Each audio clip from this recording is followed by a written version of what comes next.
Hello, I'm Kathleen Benoit, host of Living Well in Montana.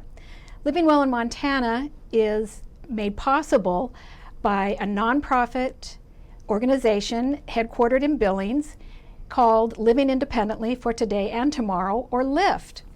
LIFTT provides services to Montanans living with disabilities in 18 counties in southeastern Montana. So it's a big area to cover, and I am happy to invite and welcome two of our guests today. Today's topic is living with autism in Montana. And I have two guests returning. Nice to see you again. Nice to see you. Dianne Booth, who is the works in the finance department. You're the director of LIFTT. At LIFTT. And Liz Miller, who has a very long title, and I'm going to ask you to explain what your job is. Okay, well, to make a long title short, I am the training director at Berkshire Hathaway Home Services. Oh, now I'm looking at what my title is. So anyway, Berkshire Hathaway Home Services, Floberg Real Estate Company, and my actual title is their Career Advancement Manager, but I'm the trainer. Oh, well, and I'm happy to have you back here. Today's topic, you're going to be discussing resources. Correct. And I know that there are so many people out there that don't have the knowledge or the access of resources, and so what they're dealing with, if they are raising a child with autism or they know someone who's going through that, sometimes it's just hopelessness. And so your topic today is driven on what resources are available that could possibly change their lives. So welcome, and I'm going to ask you to jump right in and talk about the situation. Okay, well, we are, both of our children are grown. Yes. And so we have been down this trail many years ago. Both with autism. Both with autism. Both with autism. And we have, our children have severe autism. So they're nonverbal, and And it's to been me, 20, how many years? 28 for me. 28 years. 29. And 29 years. So you two have kind of been pioneers in getting resources and finding them before anybody else. Well, we had to have people help us. Well, right. I moved here 25 years ago from Hawaii. And Hawaii was under a federal mandate to bring up their resources or lose their federal funding. So they had great resources.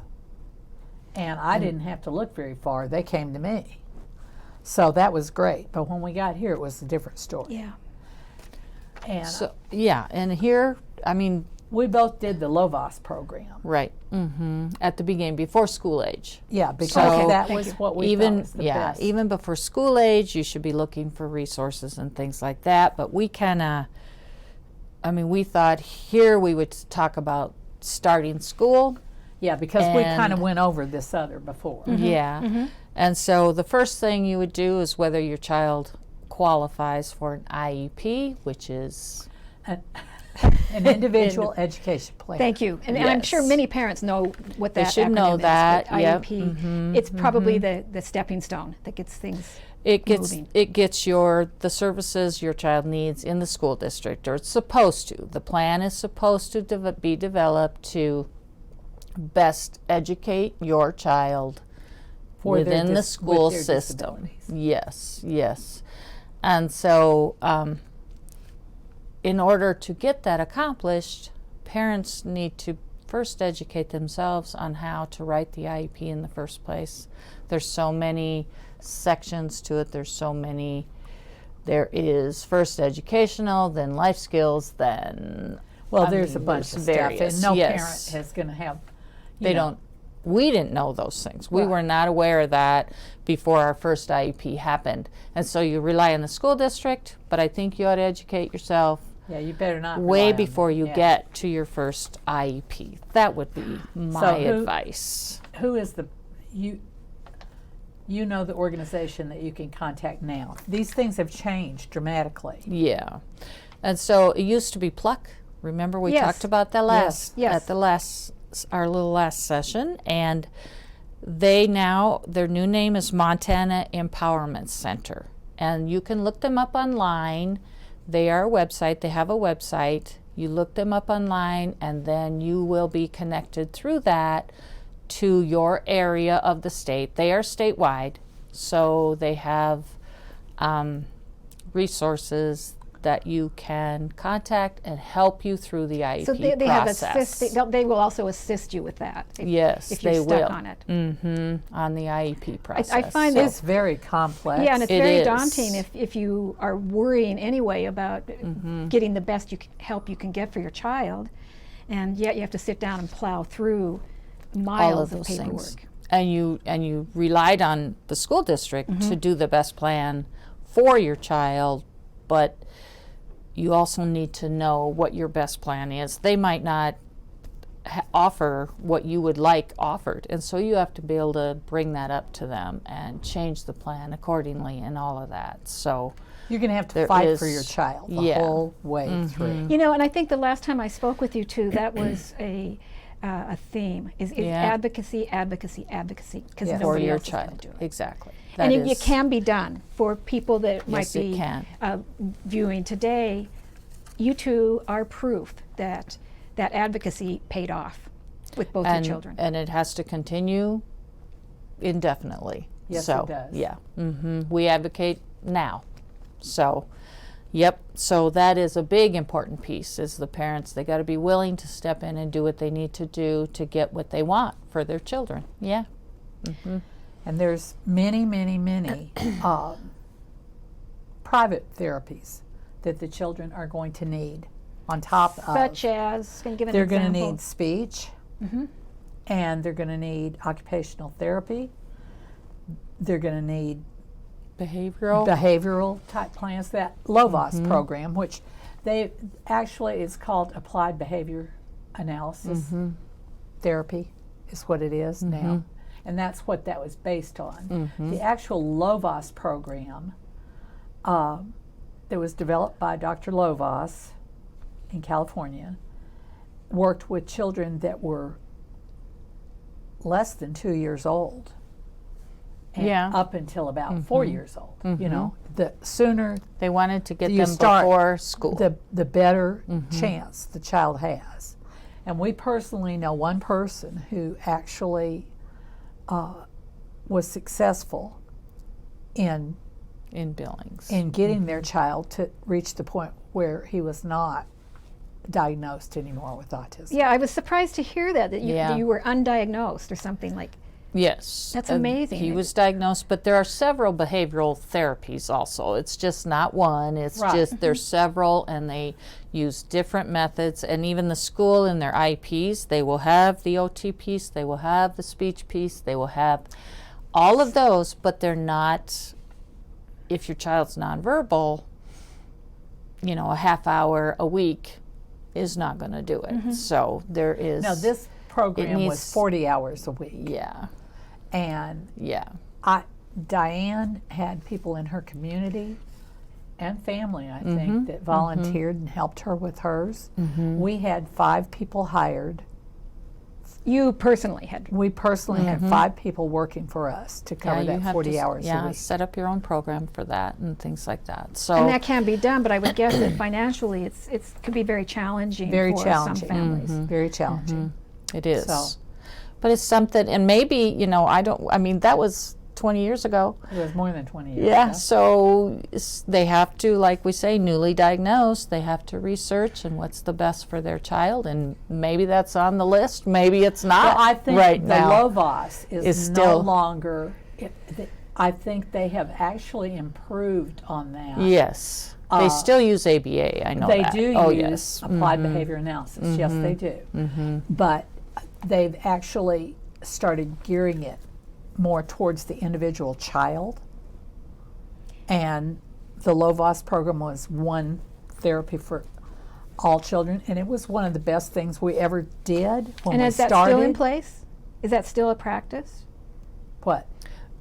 the original, The original, version the or original. whatever. I absolutely don't know, quite Yeah. honestly. Okay. Mhm. But I know it's ABA, Applied Yeah. Behavioral Analysis, is still out there, and many places, including school districts, use that now. Yeah. Use that behavioral therapy. So it's there yet. But it the still people that is. you can hire, the companies that you can hire to come in, have modified this because the Lovas was so dependent upon you getting that child started Which makes by sense. the time they're 2 years old. Yeah. Yeah. We didn't even get a diagnosis for my No, son you until he was too. almost 4. No, you two. So we started late, according to them, you know? Yeah. So, yeah. But these newer programs, they gear it more towards the individual child, whereas the Lovas program was one plan for everybody. and which do Yeah. you think is most effective? I think, considering the fact that many children have late onset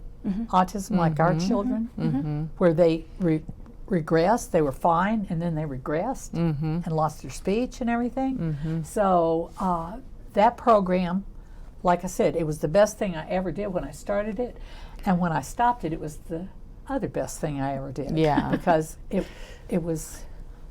I would say gearing towards your child, look at your child, learn your child a lot more, learn and what you want. I mean, a lot of times the parents are bypassed, you know, and they just do what they want to do and do what they think is best, like an IEP and things like that. They set it up the way it is set up, the way you fill this section out, then you fill this section out, and then you fill this section out, you know, and then you're done. And then the kid goes to school, and that's what they try to follow, is that. Well, it might not have been what needed to be put in the IEP in the first place. And so all of that always needs to be reviewed, and you need to know that the child is progressing, you know, those things, all of that is part of the whole thing. And another, I think, which is not in the educational, the medical piece. I forgot to put that on our list here.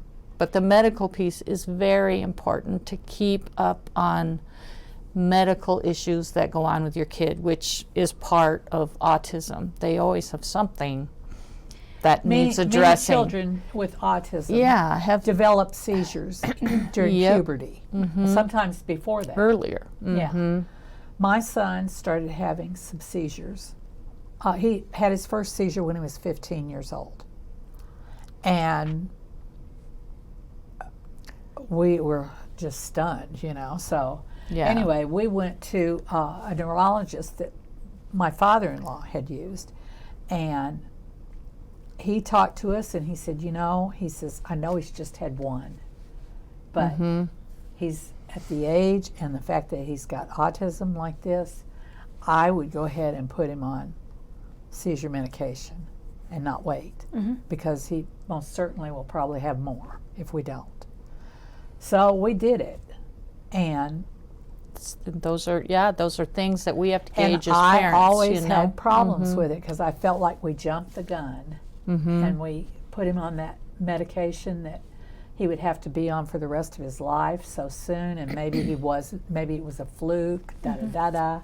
And so that doctor had retired, and there was another doctor that we were seeing, and so I asked him, I said, what do you think? I mean, he just had one seizure. What do you think about us weaning him off this and seeing how he'll do?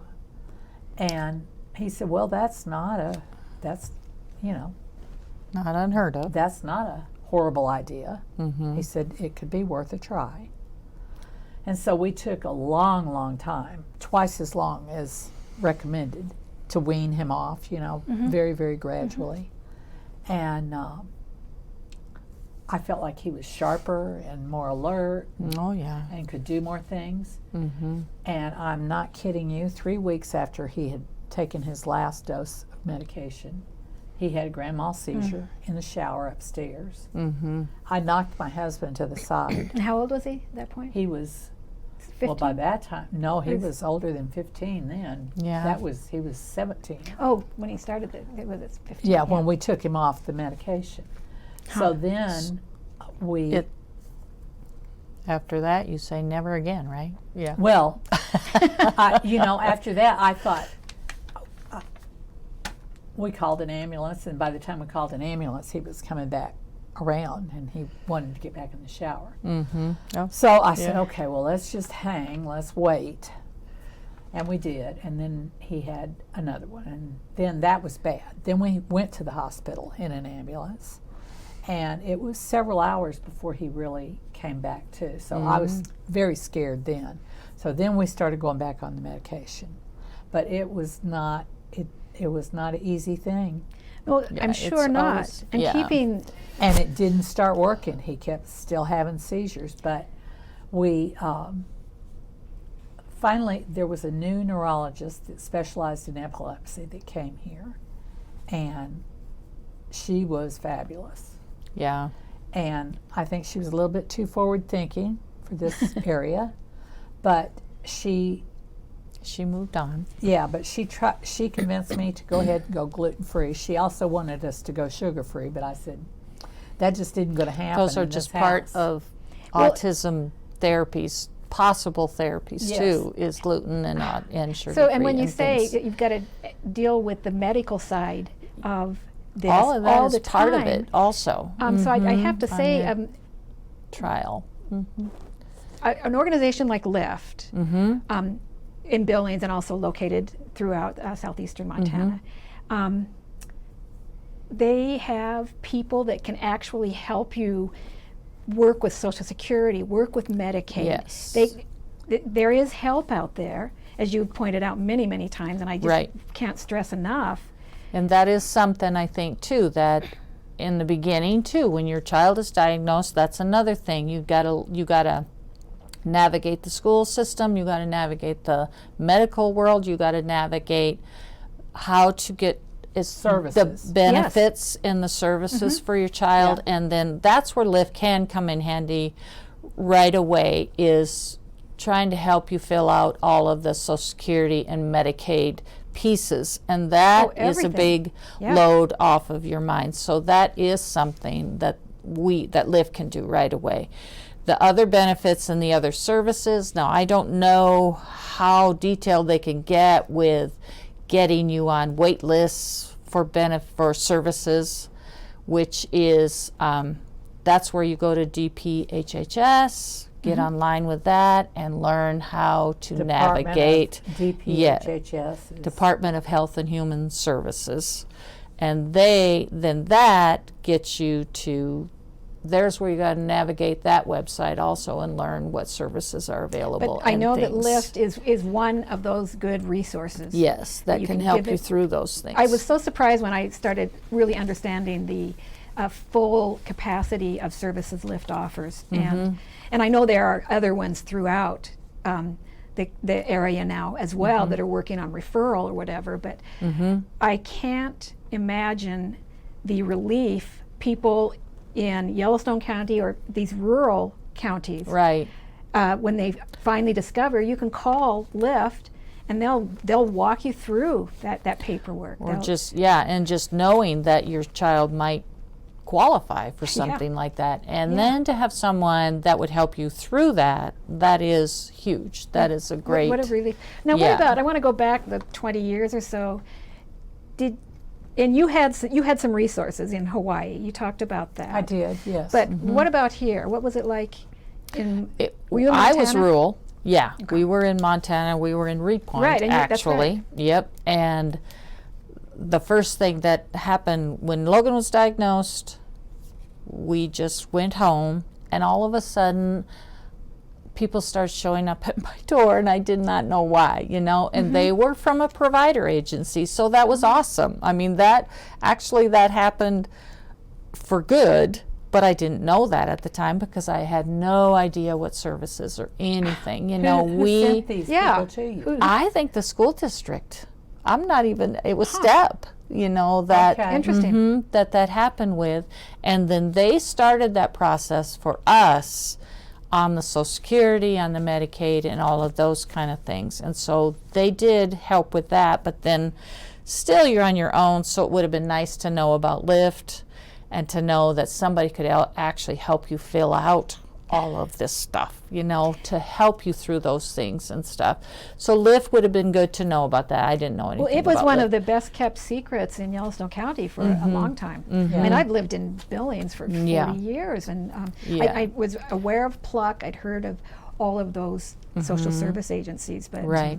And then like the providers in the area, I mean, I didn't know anything, who they were, what they served, or what their purpose was, or any of those things. So Well, we Pluck- had to learn as we went along. So it would be nice for people to know up front that they have these things available. Now you have to look and learn that they're there and find them and things like that. We didn't even know they were there. And you know, still that they have were to advocate for your own child. I was just when thinking you Yes. are when you're in those when you're dealing with those agencies. Exactly. I'm here to tell you, her experience and mine were night and day. Same agency And at the beginning. Yeah, and and- the person that I had who was our provider, or I don't even know yeah, what you call I know her. it. Mm-hmm. I know what I call her, but now, anyway, now. so I know that. But anyway, so the point is that I finally did get somebody that was working with us from that agency who said, you know, you need to get your son a cost plan, because she said, because I was going, you know, I hate to take, there's only so much money. I hate to take it from somebody that needs it more than us. She says, nobody needs it more than you. She said, you are going, if you don't get your child on a cost plan while he's a child, she said, when Yeah. he turns 18, it'll never happen. That's incredible. Yeah. And I am And so it glad is- that yeah. she did that, because We're not here forever.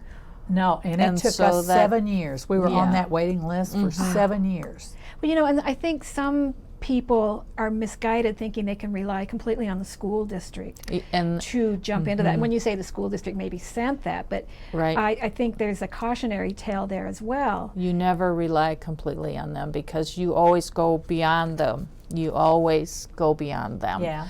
I mean, well, someday they're out of school, and that was a big thing that was a big shock for us, is he's out of school. Yeah. Now what Yeah. do we do? And there are resources available there as well. Yes, and yeah, to be on the wait list before they're out of school is a great thing.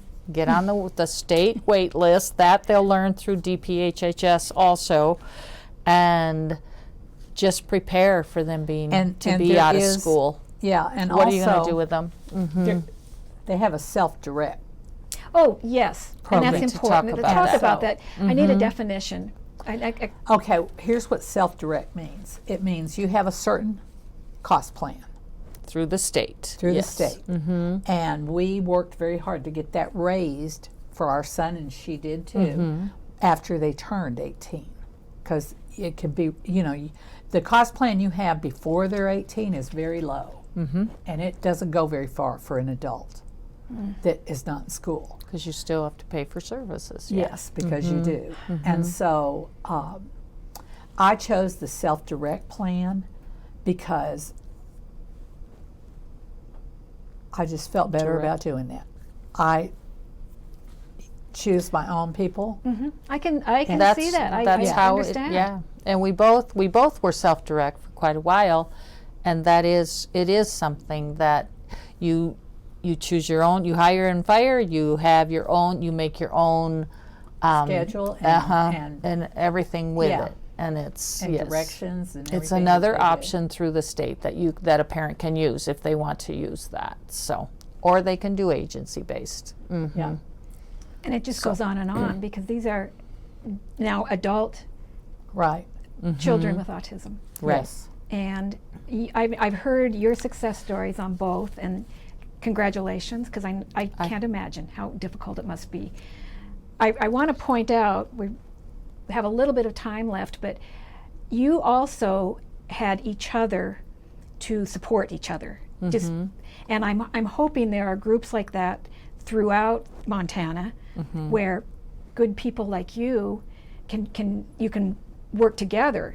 You two have been pioneers as far as some of this. You Well, kinda we had to had do it other on your people own. that helped us too. Yeah. Yeah. And you know, Mary Lou Sweeney, who is not with us anymore, that's passed away. I met I her never when knew her. Yeah. You never knew her?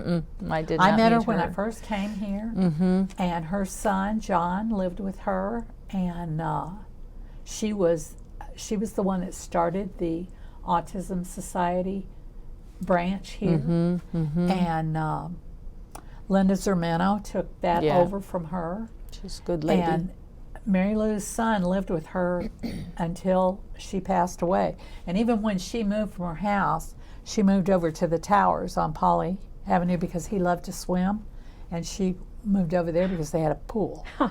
And See how we do. so So support, I really hope, yes, through the state, throughout Yeah. the state. You know, we've kind of, I mean, we're on the tail end of all of this now. I know there are many parents out there yet that we're have deep. young Are you kidding? children. We're deep in the jungle. Well, we are, We're not yet, on the but tail end. we're not starting. We're Right.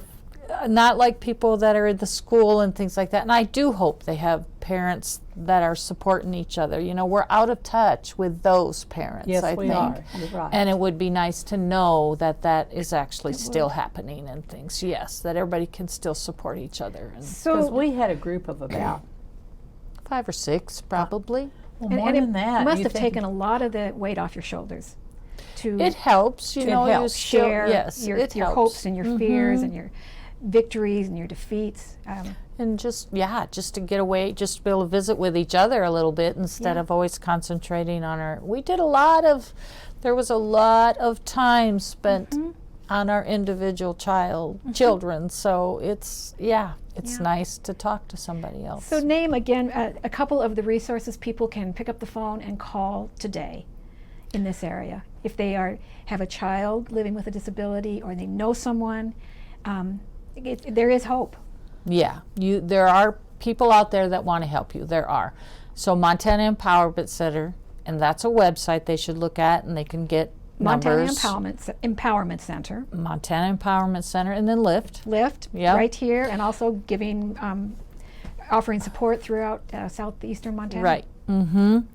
And go online to DPHHS, and if you just type in DPHHS, you'll get where you need to be. So, and can you think of others, Liz?